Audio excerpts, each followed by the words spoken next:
Welcome back to Not a Strong Start, a movie podcast that talks movies, television, and going out of our way to get ourselves canceled. I'm your host, No Two for you. I am not your host. Get in, get out. And I am your other guy.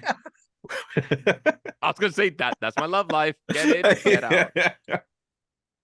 uh, and I'm your other guy. Where we're going, we don't need pilots. Also my love life.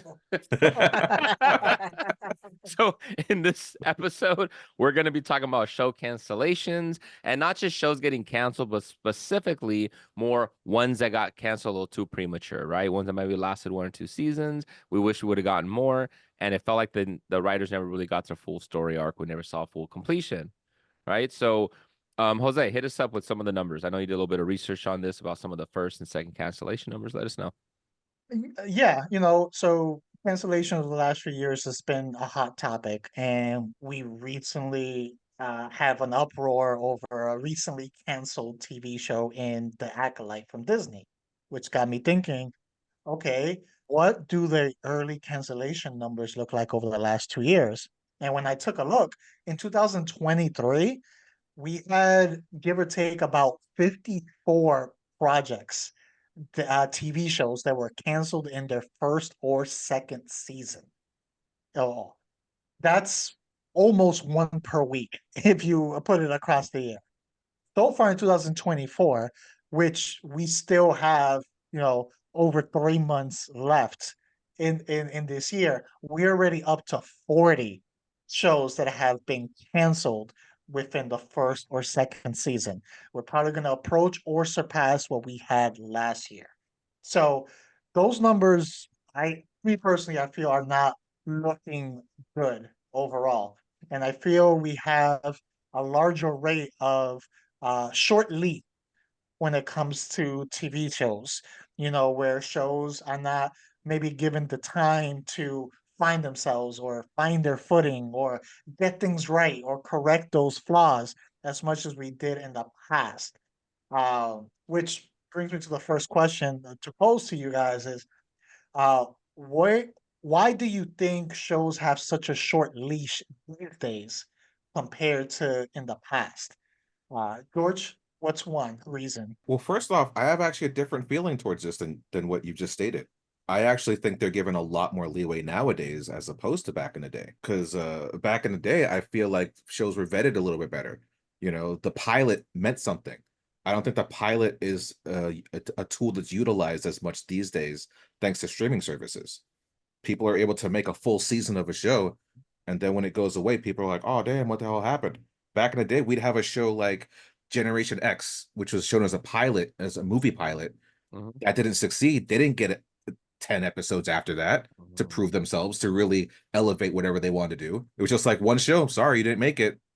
So I feel like there's a big difference now in how shows are even developed nowadays compared to back in the day.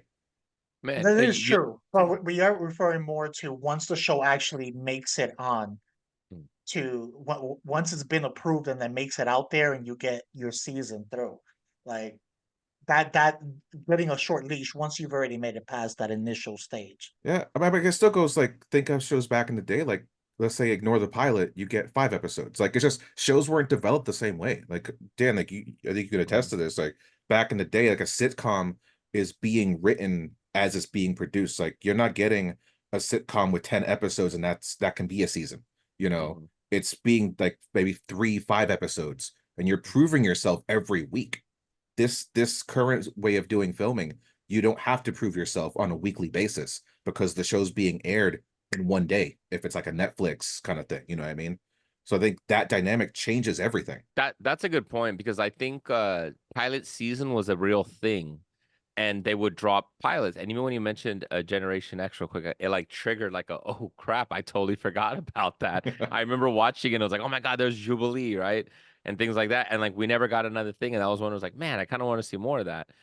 But yeah, it's very different now. And the way that they used to do it was they would have the pilot and they would start to get feedback from the pilot before they even worked on an episode 2 or a 3. Exactly. And then once they got greenlit to do the next one, it's almost like they would do episode 2 and 3 if they would film, and then they'd start to release those before they did 4 to see what the feedback is. And if they maintain numbers, Then they start to produce 4, and it felt like it was a quicker turnaround time that as they were only making them as people kept watching, which is why you never had like full seasons that would get canceled. Now we're in an era where it seems like I don't even know if pilot season is a thing anymore. And if it is, it's more just for the executives because we don't see the pilots. It's almost like the executives then see the pilot, they approve it, and now we get a full season that just drops. And the streaming thing is now different because, you don't, it seems like now the whole season's already filmed by the time we, the audience, gets to actually view it, right? Like they don't do the weekly drop anymore. And even if they do, the full season's already filmed. So it's very different now. But to get to your point, though, Jose, with the specific question you're asking, the short leash, I think it ties a lot into what the movies is, and it's just executives afraid of being fired. That's really what it is. They give a very short leash to movies. They don't give a lot of creative freedom. You see so much more high turnaround and turnover on executives, like top brass of like studios. They tend to get fired after a couple of years. Like if they don't do right, their reputation's on the line, and they don't have the freedom to allow time. So even when we sit there and we start to watch like a show that maybe had a good season, if it doesn't get the first initial praise and love, the executives already feeling the pressure of getting fired, so they don't have time to sit there and wait. And it changed. I felt like back then, back in the good old days, it's like they were given more leeway with this, and their reputation wasn't necessarily tied to the success of certain shows. And now, for some reason, it feels like it is. Like the fact that we live in an era now that everything's such instant gratification and we move fast and social media and things trend so fast and things go viral so quickly, we don't have time for movies and TV to find their footing. Either you catch it now or they move on. And that's just unfortunate because some of the greatest shows we've had, the first season wasn't very good. Like they found their footing within the second or third season. And then that's why, to me, it's like when you watch like a good sitcom or something, it's always like that third season.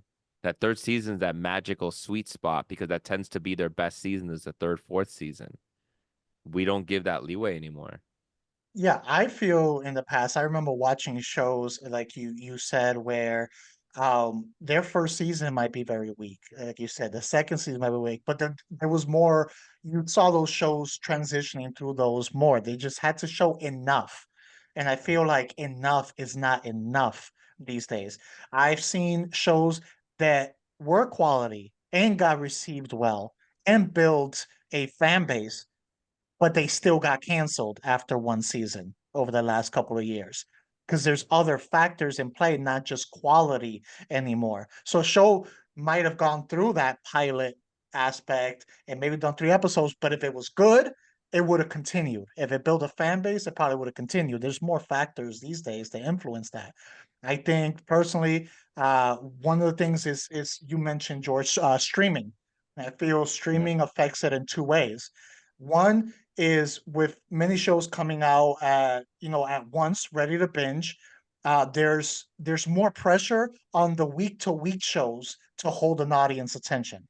So while streaming gets these binge shows, you still have some streaming like Apple does week to week. Disney overall, they tend to do week to week, and then you still have your regular cable shows that are not for streaming. They do week to week.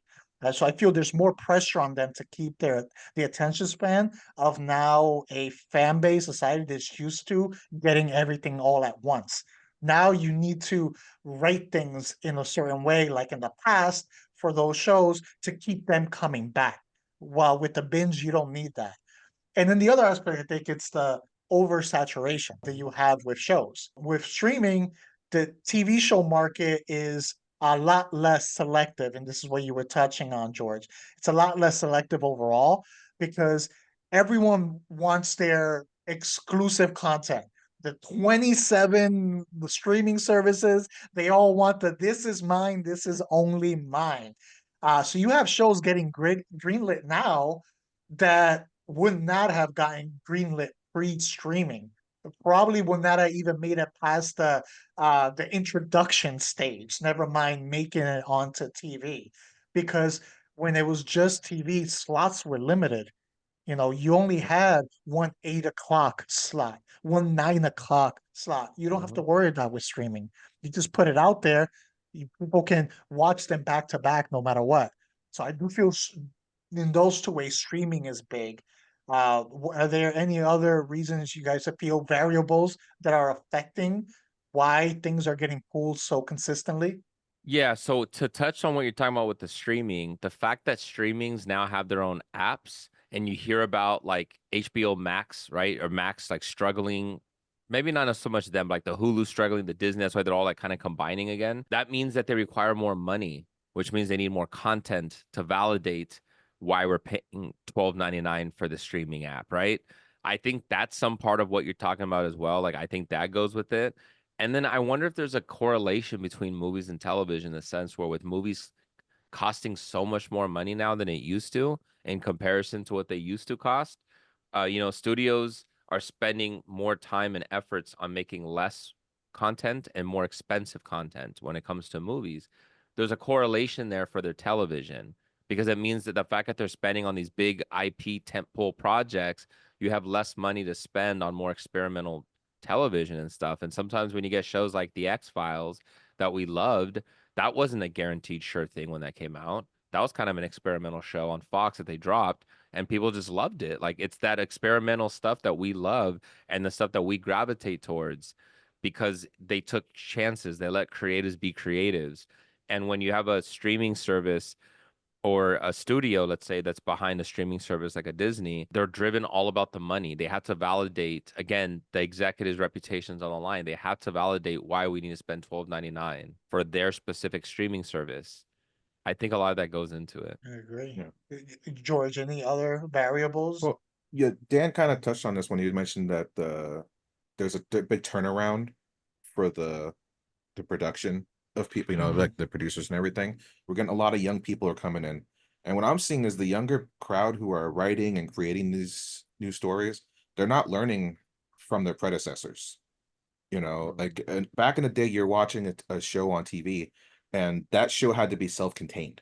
There might be a backstory or like this thin line that's connecting everything together to something bigger. Think of something like Supernatural. There's always that thing in the background with like the devil or God or Leviathan or something that's going to be going. But every week there's this singular story that they can just tackle. You could watch that one episode by itself and not feel like you were missing anything from something Freak of the else. week. Yeah, there's something to that formula that works. But nowadays, because everything's being dropped all at once, every episode it feels like it's unfinished. It's not even necessarily like a to be continued. It's more like it just ended. And it's just like, wait, there's so much more. And it's like, well, it's okay, I'm binging it. I'm gonna get the next thing anyway. So you don't get that feeling of like an isolated episode. Like I can't think of a TV show that's on streaming nowadays where I can watch it one episode by itself and feel fulfilled. It's like, no, I got to watch all 8 episodes, or I didn't get the most out of this thing. You know what I mean? You know what I'm saying? Yeah, Yeah. like I said, those with Smallville, Supernatural, things like that, or X-Files, they used to call it the Freak of the Week. Yeah. So it was like you would close out a small story thread that was introduced, but then the overarching thread will still continue throughout the season. Yeah. And this thing goes for a sitcom. You look at a show like Friends, in the background, it's always their relationship. Will they, won't they for Ross and Rachel? But in that episode, the conflict may just be like, oh, we're gonna take your apartment and you're taking our apartment. This will be the little feud, and you can watch that episode by itself. They don't really have those kind of ways of storytelling nowadays. It has to just be this big, grandiose story as opposed to little micro feedings of content. Yeah, and then that kind of goes with like with the idea of IP, right? Like a lot of studios always want to only make movies that have IP. And in a way with television, even if it's original content, it feels like they're still trying to create their own IP, like how Stranger Things did. It feels like everything's centered around making something big that's its own marketability thing where they can build merchandise and it just doesn't feel like they just do stuff just to do stuff anymore. It feels like everything has to be bigger, everything has to be grandiose, everything has to be an IP that we can sell and market, and everything's just so revenue Have a driven spinoff. now. Yeah, Hmm. exactly. And it's just like creativity. It's like I remember reading an article, I forgot which filmmaker it was, but they were going, I think it was Scorsese or something, where they were going into detail about how back then when it was like the 50s, the 60s, the 70s, you had creative people that ran studios. And somewhere along the line, executives and business people took over and conglomerate companies took over, and it became them owning it and seeing it as a product. And they treated it like a Coca-Cola, right? And it became a product selling thing, and it became less about the art. And now we're in an age of generations and decades of executives and conglomerates that have taken over, that it's just like the content has just been fading, fading, fading, where now it's at a point of just like, man, it just feels so commercialized all the time. And when we get the little bits of really cool things that we love or we like, it tends to be more, not always, but sometimes foreign filmmakers. Like we get like a Parasite. We get something that's like a little different, more independent, like the Daniels doing everything everywhere all at once, which is why we love projects like that, because it feels so fresh. It feels like something that we grew up watching, and it doesn't feel so commercialized. You know what I'm saying? Like when everything everywhere all at once came out, there's no way that the studio thought that this was going to be a big hit or anything like that. But yet they still gave them the creative freedom to do what they wanted. And we ate it up to the point where it won an Oscar. You know what I'm saying? Like, but there's no way that the studio thought this movie was going to be an Oscar winner. Like, I just don't believe that. I think they were pleasantly surprised when it did. Yeah, and it comes out to the business mindset. So I mean, if you look at it on the business aspect when it comes to these shows and stuff, it makes sense on the business aspect. Hmm. It's not good on the creative aspect, but if you No. look at it on the business aspect, especially these streaming services, they're not really profitable. Even Netflix runs on debt Yeah. most of Hmm. the time. And there's really you don't make revenue like you would with television itself. If do an HBO or CBS or an NBC and things like that, where you can add commercials and things like that. So in the business aspect, and you touched on this a little bit, Dan, we have ballooning budgets. These budgets for these some of these TV shows are going through the roof. They're way above. Like you have episodes now of shows that cost more than entire seasons of shows did 15 years ago. I mentioned the Acolyte because that was one of the most recent thing that people are upset about. But using that as an example, one episode of the Acolyte costs about 23 million for one episode. That is more than the entire first season of Breaking Bad. Breaking Bad, I think, averaged about 3 million per episode. So you could probably get 2 seasons of Breaking Bad for one season of this. So a show like Breaking Bad that it's original, has no pre-existing fan base or anything, you're willing to give it more of a leash and more of a leeway and let it find its footing and establish, because 3 million, even though for back then that was still expensive for that show, in the big scope of things isn't that much compared to spending 180 million on the season. And the fans are not divided or going more towards negative. You have it on streaming, so you're not really making money off of it. Like, how much are you going to be encouraged to put out for another season?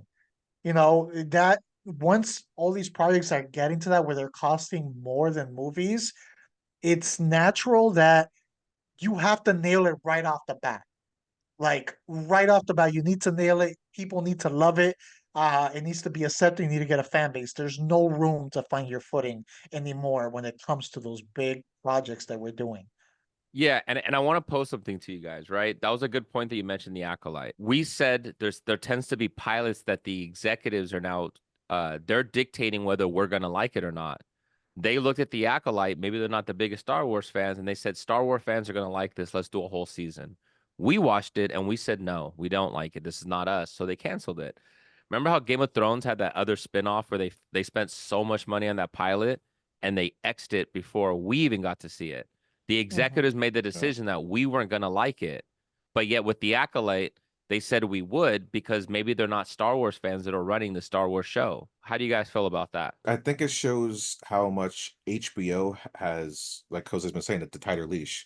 I think they have a tighter leash over there and a better grasp at what their viewers actually want. Like I like to think that HBO actually is listening to its fans and Mhm. what they're wanting. And the proof is in the pudding when you look at how Game of Thrones ended and the fans were upset, but yet now look at everyone, like we are eating up House of the Dragon.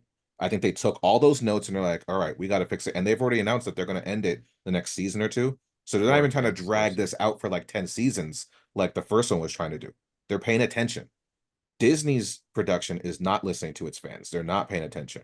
I even have a little note of like, there's usually some kind of messaging or agenda. Like they're so focused on like, look, we have this person that looks like this. Here's the thing. as opposed to like, well, what's the story? Is the story good? What's the story about? Like, don't push whatever it is that it's the face. I don't care about the face. I care about the content of the story itself. That's all I care about. Will you be transporting me to a world that I want to imagine myself in?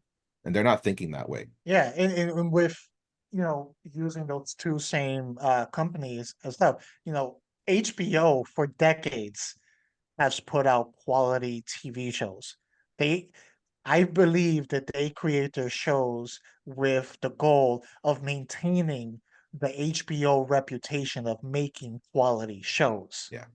While Disney, I believe, again, because I'm not in their heads, they're making content in order to profit off of these large IPs that they have. There's two different goals and mindset when it comes to creating these shows, and it's going to show in the product if you're going for quality and maintaining that reputation of quality, or if you're going to how can I make the most money. Yeah, which Correct. to back that up, because what's Disney doing? They're constantly buying IPs. Mhm. That's the business they're in. Buying IPs, and how can we churn this out? How can we make this really what a movie and a TV show is for them? It's a commercial. It's a commercial for like, hey, we're gonna have some product for you to buy someday. We're gonna have some merch. We're gonna have a ride at our theme park. That's all it really is. It's all just a commercial to buy our big new thing. Well, HBO doesn't treat it that way. They treat it as like this is a piece of art that we want to share with you. It almost felt like one of those conspiracy theorists. You always say, oh, the government's out to get us. And like you have some people that believe in conspiracy theories, and other people are like, no, you're just crazy. Everything's fine. Disney is like, so for those conspiracy theorists that would always think, the studios don't care about the art, they care only about this. Disney is the proof. Oh, see, I told you. And nobody can dispute this.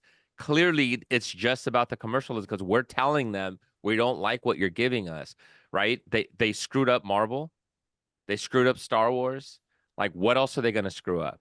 Right. And it's like the proof is in the pudding, like we're saying. That's why I kind of give props to HBO for just nixing that pilot with Game of Thrones. They looked and they said, no, we don't believe this is the right product because we feel like we're going to lose more credibility.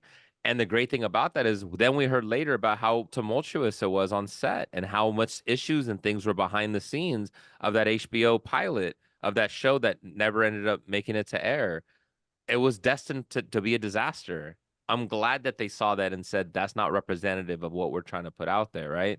And Game of Thrones had such a success and trust from the fans to the creators that I completely understand why Max let the showrunners do their thing for those last few seasons, right? You can't get involved once they already established and prove that they knew what they were doing. I don't blame them for that. I give them props for trying to correct it. That's what I give them props for. And Disney's just not doing that. Yeah, and while WB, which owns HBO, has its own share of problems and own share of things that they mess up, it seems at least they're still trying to maintain that HBO brand. Especially, it was one of our current events from not too long ago, where their programming, they're going to have HBO programming, and then they're going to have Max programming. With HBO programming, the stuff that's going to their channel and airing weekly, that's going to be their high end quality stuff that lives up to the HBO name, while they might use Max to experiment a little bit more and maybe do things that don't meet the standard, but they want to get it out there.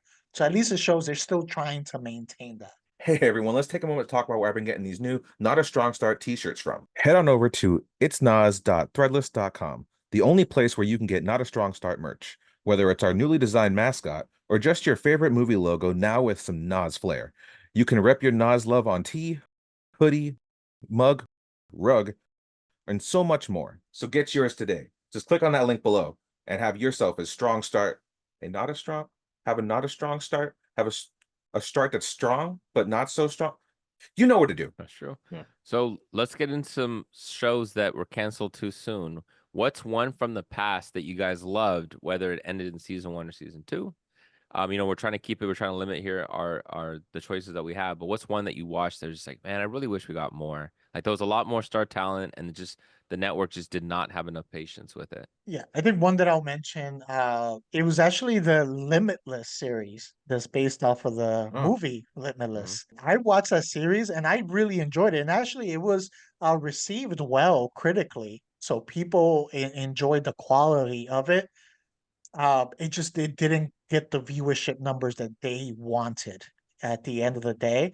But it was a show that started off, got received well, had good quality, and by the end of it, it actually built up very well, had a good cliffhanger leading into the second season, where they even brought in what's his name? Bradley Cooper. From the Bradley Cooper. They actually brought Yeah. him into the show and he was gonna integrate into it. So it gave you Mm. things to look forward to for the second season.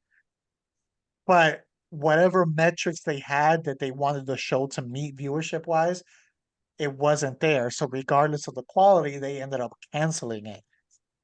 So that's when I felt that ended up being canceled too prematurely because the potential was there and they already had a good base to build off of going forward to another season. And I truly believe the second season would have been even better than the first one. For me, I'm going with Constantine, which starred Matt Ryan. Such a good show. It had 13 episodes, I believe. I think it was just honestly it's on the wrong channel and the wrong time slot. Like I think it was on like CBS, I want to say, or NBC, one of those two, because Supergirl was on the same channel also, and that didn't last on that channel either. Ended up going to the CW. This show belonged on the CW. Like the actor visually and physically nailed Constantine. He understood the task and he freaking rocked it. And for the fans like who were of the comic book and just of that kind of character, they were there like to the point where like he's still Constantine till this day. If you watch Mhm. any of the Arrowverse Flash shows, he popped up again as Constantine. They had him as the was it was the Tomorrow Legends show, of Tomorrow. Legends of Tomorrow. Yeah, like he was a part of that cast. Every time there's an animated movie, he's the voice. So like he is still that character. Like they know that the fans love him as this character, but for some reason, just on that channel, it didn't work out. They didn't get the numbers, but huge cult following for that show. And it was bad. It was unjust. It was just bad placement, honestly. Put that show on the CW, I think it would have had quite a few seasons. It would I'm have surprised lasted it with the didn't. Arrowverse. It felt very Yeah. CW, didn't it? I don't understand how it. Honestly, it was better. It was better than Yeah, CW. Yeah. Like, because it was It up just there with came like Supernatural. yeah. yeah, it just came down to rights and how they would distribute it and whatever it might have been CBS Yeah. and stuff. They're the ones who got that one and they got the Supergirl one. Here's one that I think I mentioned on the pod before, but like this every time, when we talked about this topic, the Can show I just guess it? always pops into my head. You Can already I know what it guess is. it? It's Can the I epitome of, yeah, I'll let you guess it, but like, let me set it up first. It's the epitome of the show that I felt like you robbed me of a great, phenomenal show that was so destined to be amazing. So go ahead. What was it, Jose? Freaks and Yeah. Geeks? That's Yeah. right. Yeah. I love that show. Like Judd Apatow, James Franco, Seth Rogen. Yeah, like a star-studded cast. Judd Apatow crushed it when it came to casting. Every one of the actors, every one of the cast of characters branched out and did something else. Like even the youngest little kid that you think, oh, he doesn't, really act. No, he got into writing and stuff. Like they all ended up branching out and doing something great. And this was a way better version of the Wonder Years. And I love the Wonder Years and it was I was cherished, like, yeah, but some blasphemy there, man. Wonder Years. That's a it classic. was phenomenal, man. It is, but I think Freaks and Geeks is uh, better, man. And I watched Wonder Year. I loved Wonder Years. Freaks and Geeks was so damn well done. Judd Apatow was amazing at it. That's why we ended up doing, 40-year-old virgin and everything. Like, I'm not even surprised. Like, the guy was like a comedic genius, and he found a perfect collection of actors to fit within this world that felt so believable. Like the way when we watched Stranger Things season one, you know how it feels very 80s? Like they nailed Mhm. the tone. yeah. They nailed the tone with Freaks and Geeks. They nailed it, man. And the music, the way that they tied in with the dramatic storylines of the characters, like it was such a well-crafted story. And they put it like at Friday night. Like who the hell is watching that type of show on a Friday? Like Fox totally screwed up with this show.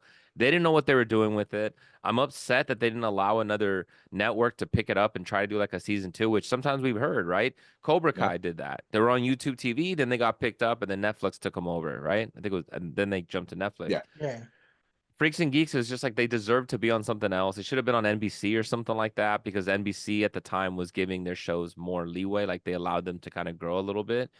Freaks and Geeks season 1 was so good, and they set up so much storylines with stuff. And James Franco, when I watched that show, it was so obvious he was the talented one.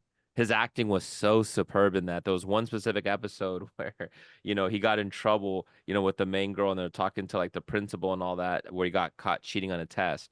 And he goes into this whole spiel where he was crying to her and like he was faking it, and she was like, oh my god, where he's describing this whole story where he was called dumb and he didn't have a dad and the mom and all that, and everybody was telling him he was supposed to expect it to go one way, and just for this one brief moment he thought, let me try going the other path of actually being smart, let me see how that worked. She totally bought it and everything, and he was sitting there crying and stuff. So then they went and they sat down with the principal and he goes right into the same speech word for word with the tears on the same thing, and then she realized he played her.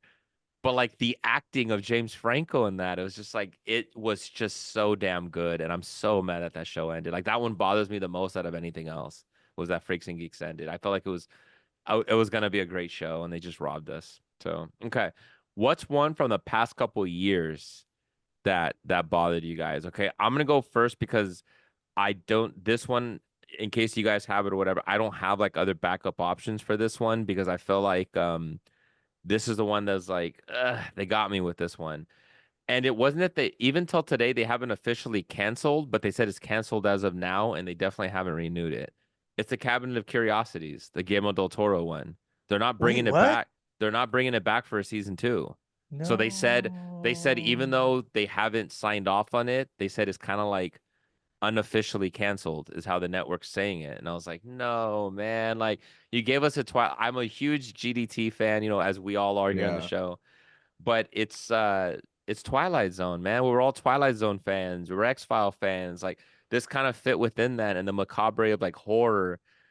It was such a show tailored to, I feel like, to us specifically, for us here on this podcast. And the fact that you had different stories and different filmmakers allowing you and showing you and they allowed the filmmakers to change the tone and allowed to be complete creative. And we had such a fun time on that show. And even though there was, when we reviewed it, where even if there was a couple of the storylines that we didn't really like, the rat story, I still appreciated it, man. Like it reminds me of what I grew up reading. It reminded me of H.P. Lovecraft. Like I read that through the inspiration that these guys had, and it's just they took a show away from us that allowed creative freedom, and that just sucks. That sucks. I like that, so Yeah. I've actually, it wasn't that too long ago. I was like, oh, I wonder when the next season's gonna come out. yeah, so that's what I said. Yeah. Yeah. That's why when I was doing the research, I saw that I was like, damn it, they actually did come out and say that. I was like, I thought it was a one and done. I didn't even know there's even thoughts about a second season. there was like I remember when Guillermo del Toro was talking about it, he mentioned, like he had ideas for so that's like I knew he was gonna do that. Like I don't think it would have lasted long, maybe 3 seasons at most. Like it wasn't gonna be Mm. like a 10 season thing, but like 3, maybe 4, because he wanted to go into some more HP Lovecraft stories. He wanted to really tie into this, but he didn't want it to be too HP Lovecraft, which is why there was a mix of it. I wonder if it's an H.P. Lovecraft thing because there was this other show from, I want to say 2 years ago, which was also, I think it was called Lovecraft Country. Yeah, that's when they Uh, Yeah. had Jonathan Majors in Majors. it. Yeah. yeah, Yeah. Yeah. Yeah. one season. That's it. That's all that Yeah. lasted too. But you So, you know why that is? Because like I don't know how much of H.P. Lovecraft you guys have read, but Well, I got it's books. Yeah. yeah, it's really, really hard to translate it. And Yeah. Guillermo del Toro has been trying to adapt an H.P. Lovecraft story for so long, and even he him he's an Oscar winner is still having difficulty doing it. Not that he creatively can't, the studio, the network, whatever, they don't it's hard for them to wrap their head around because it goes back to what we talk about with the whole IP thing and what can you sell and executives and all. It's just they just don't allow the creative freedom, which is why with the Cabinet of Curiosities, I felt like they were giving them more leeway, and that's why I'm like, man, this might be the only time I was able to adapt HP Lovecraft. Like that sucks. Yeah. that's a It's easy worry. with HP2 because it's all royalty free. Exactly, yeah, Yeah. but That's it's the people paying the money that's uh like, nope. all right. I'm gonna go with one that was on Netflix, came out in 2022, called The Imperfects. Now, this show wasn't a perfect show. I will state that, pun intended. It was All right, imperfect. but I liked the chemistry of the cast. It actually had the kid that was in the One Piece show. He plays One Piece, or he plays Mm. Hmm. Luffy. Yeah. Yeah, he's one of the kids. He's like a werewolf chupacabra, and like That's so cool. each they're all like different kinds of like monsters of sorts. So he's like a Mm-hmm. werewolf, but a chupacabra. One's like a vampire, but a little different. The other one I think is maybe succubus like or has like pheromone powers. But it gave me like the Misfits. Do you ever see that show that was on Hulu when it first came out? Yep. Uh, it gave me that those kind of vibes, or even like some of like heroes or alphas, but more on that comedic side.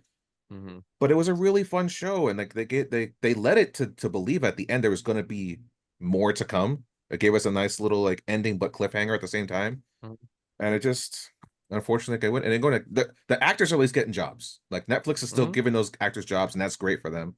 But there was definitely something good there. Like sometimes these shows with like superpowers, almost like they're trying to be their own X-Men to some extent, Mm-hmm. don't always get a fair run. I feel like there's not a lot of them that go past maybe the three or so seasons. It's usually just one season. It's like, all right, you didn't cut it, we're done.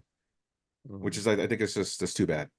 There was a lot of good Exactly. stuff here, honestly, and the effects weren't bad either. I'm gonna have to go with there was a wrestling show called Heels. Yeah, And it actually had the lead guy from Arrow. And this show it was a drama, very simple stories, small town wrestling organization run by family and all that stuff. And I grew up like really enjoying wrestling and watching WWE and a little WCW and all that stuff. And it's not something that's touched on too much overall. So just watching that, it was good acting, it was entertaining, it had an engaging story throughout it. It didn't overstay its welcome. I think each season was only like 8 episodes, so it moved at a good pace where you didn't have filler, it wasn't lingering. There was an emotional aspect to it where you actually cared about these characters. And it wasn't very black and white characters either, which I enjoy. Each character was flawed in their own way. So it made for, very entertaining television. And the first season happened, and I was hooked. Then the second season happened, and the story progressed. You had a character come out of nowhere and kind of come to the forefront where you were kind of cheering for this person. And it ended in a really good way in the second season where I was pumped for the third. And then no. And again, another show that critically was received well. The quality was there, and they couldn't give it the chance to finish its story, even though that was happening. So I'm highly disappointed. I know they're still trying to shop it, and the first 2 seasons, I guess, are going to Netflix. Netflix bought the rights for the first 2 seasons. So maybe if enough people watch it, it'll end up getting a third season. Netflix has done that before. yeah. But we'll see. But as of now, it's canceled. So that one was a heavy disappointment. And that was FX too, I think, right? That was on. Yes. I think it was Yep. FX. Yeah, I remember when that show came out, Stephen Amell was popping up in WWE and giving that show a lot of more credibility because he was like in the ring doing stuff with the wrestlers. Hmm. Yeah, no, that was a really good show. It was too bad that left. Bonus question for you guys. Is there a show right now that's kind of out that maybe only had one season that's kind of on the brink of possibly getting canceled and you're just like you don't want it to? For me, it's the show Sandman. I really loved the first season. I Oh, thought it was really Yeah, good. I know Netflix committed to one more season, but I think they already said like that's it. Like close out your storylines because it's so expensive. But it was one where I read a few of the comics. I didn't read a ton of it. But when I watched the show, I was just blown away. I thought it was really cool. I thought it was really original. I thought it was very high concept, like really original. And it's just that just sucks. It sucks. It's like a super creative show that they allowed the creators to do what they needed to do, and it didn't feel, even though it's IP, I didn't feel like the show felt so commercialized. And that's one where I'm like, it's not technically obviously canceled yet because they're doing a second season, but I know that they said like that's it after that, and it's just that sucks. It's another show that's gonna end prematurely. yeah. It almost didn't even get that second season. They were yeah, ready to cancel it Exactly. after the Yeah. first. Yeah. Because it's weird. And I had read with Netflix, their viewership numbers, the thresholds that they set, is not based on the quality of the show. They yeah. base it off of the money they put into a show. So Mm, if they have a really bad show, but it isn't very expensive, Low their budget. threshold for viewership might only be here. So they'll renew that crappy show because it doesn't cost us too much. we got, this 25% viewership, just to throw a number out there. Those reality But shows, huh? Yeah, That's why that's you why you see have so 1,000 many Love Is on Blinds. there. Yeah. Yeah, exactly. exactly. But then you have a show that's more expensive and it has maybe quadruple the viewership of that crappy show, but it doesn't meet their higher threshold because they put more money into it. They'll cancel that 4 times the viewership show that has this critically acclaimed just because of that. Me and my wife Jen were actually recently talking about something similar to this subject, and she brought up a show that we experienced watching, Shogun, and like that show was a miniseries, so it wasn't even meant to have multiple seasons. Mm-hmm. But because of how it ended, like the last episode was just so rushed, we were kind of talking. It's like that deserves maybe an extra season. Like, and it was such a good show how it was developed and everything. They could have really stretched it out, at least for like to have it 3, 4 seasons and still had a nice, solid, complete story. Mm-hmm. So like even some shows that are just meant to have one season maybe should have more, even if they were developed only as a miniseries. But like Shogun deserved it. It was very well acted. That they nailed the setting of that 100%. Yeah, and it's I'm disappointed they're going for a second season of that one. But if they would have gone with the approach that you're saying of extending the story into multiple seasons, that would have worked. I'm disappointed because they've already finished the source material. And how often does it go well when you kind of go on your own with the material? The Yeah, story is done that they did. They're extending it for the purposes of this was popular, let's make more money. So that's what disappoints me about it. But if they would have taken that story and hold it over 2 seasons, maybe 3 seasons, don't push it too much. I think I would have been happy with multiple seasons, but they closed it all in one. yeah. So then it's like now we don't know what's coming. And I don't know if your creative direction is gonna fit with what was there in the original story. See, and that's one thing that Stranger Things did, right? It was supposed to be a different story each season. The first season was supposed to just be an anthology of these characters, but it was so popular and that everybody loved them that just became Stranger Things. That was the show. Yeah. But it wasn't intended to be like that. It was supposed to be a different story every season.